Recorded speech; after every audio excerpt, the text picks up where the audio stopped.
Hey everyone, what's going on? This is Ash from ME Odyssey, and today we're bringing you the second episode of our Wishlist series. Now, this is my go, and as you know from before, Rima did the romance wishlist of what she was looking for in Mass Effect Andromeda, and that's basically what the entire series is going to be. It's going to be little bits and pieces cherry-picked from what's been in previous Mass Effect games, and how we're looking forward to it, or what we're looking forward to, or what we would like to see going forward into Mass Effect Andromeda. So as I said before, today is my turn, and I have chosen Exploration. So this is the Exploration wishlist. I've got a few points. There's only like 4 points I really want to touch on, really. So hopefully it won't be too long a video. The first point is looking back at Mass Effect 1 Exploration. Now, the reason I want to look back at this is because when you look back at what BioWare tried to do with exploration in Mass Effect 1, you could really see that they were trying to do something there. They wanted people to take time and explore planets, and they wanted to check out wildlife and life forms and all that kind of thing. But it seems at a point during production you could tell that they had to kind of scale back and go, okay, we'll do a handful of planets they can land on, have a quick look around, but then they had to get back to the kind of the main story, which was a shame because of what I heard and what I've seen in a recent video about the history of Mass Effect and the creation of Mass Effect. It was supposed to be more of what Destiny is now, where you get hubs where players could meet and say hello, trade and all that kind of stuff. And it's a shame that that idea was kind of lost, but I'm glad Mass Effect 1 turned out the way it did. But Mass Effect 1's exploration was limited, to say the least, and when you could find a planet to kind of make landfall on, then the problem was all those planets look very much the same. They look very similar. They're very bland, and it got very samey and repetitive after a while. You have that one mission where you've got a crashed probe on a planet, and then you have a Freshimore fight. You kill the Freshimore, and then you think, okay, that was exciting. And then that's kind of it. And then you think, well, and then you kind of go back to the ship and go back on with the main story. So in terms of gaming exploration, there's two particular games that stick out in my mind. Just very quickly going to touch on them. One of them comes out in a couple of days. This is No Man's Sky. Now, No Man's Sky does seem like you can just be the explorer of every single planet. You don't have to do anything else. You can just explore to your heart's content, or you can be a fighter, or you could be a trader, or you can just be a survivor. You can have your own story there.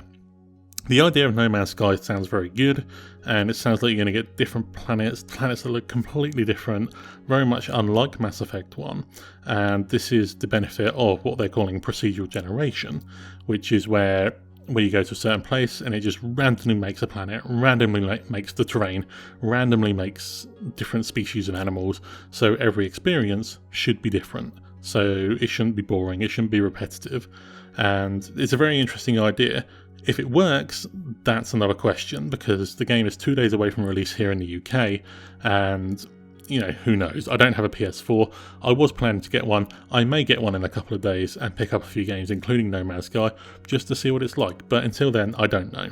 The other comparison I kind of think of is Elite Dangerous, and this is a game I have the base game of. I've not played it that much, I've played a few hours, and this is what I feel like is just a more kind of realistic, more complex version of what I imagine No Man's Sky to be. And it's a good game, but its complexity kind of puts me off a little bit. They try to be very realistic in how you control your ship and how you explore and how long gaps there are between a planet or a station and the next system and the next planet. There are very, very long gaps between that, which I'm hoping isn't the case in No Man's Sky. As being a big sci-fi fan and a big space fan and a big space exploration fan, games like No Man's Sky interest me a lot, but only if they're done right. So I'm hoping, fingers crossed, No Man's Sky is done right. Now, as to what I'm looking for in Mass Effect Andromeda, I think for me it's a fairly simple one. I would like that kind of sense of exploring something different every time with what is No Man's Sky is looking to do.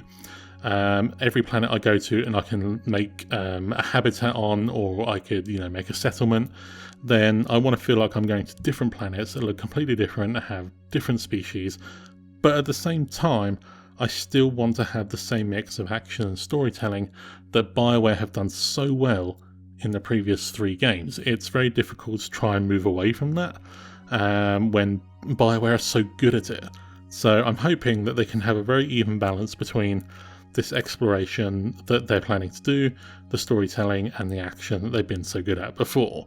And looking at the concept art that they've released between when they announced Mass Effect and getting to this point here where we're just under 3 months away from N7 Day, where we should be getting a lot more info and seeing a lot more things, it's looking very promising. It's looking like the planets they're designing are very different. There's ice planets, there's fungus planets by the looks of it, there's kind of a jungle wildlife kind of planet kind of thing, and so you've got a variation of planets already there, so fingers crossed, hopefully. Oh, don't forget the lava tornado planet as well. That one looks awesome to land on. Dangerous, I bet, but awesome at the same time. But that's kind of what I'm looking for, hopefully, in Mass Effect Andromeda.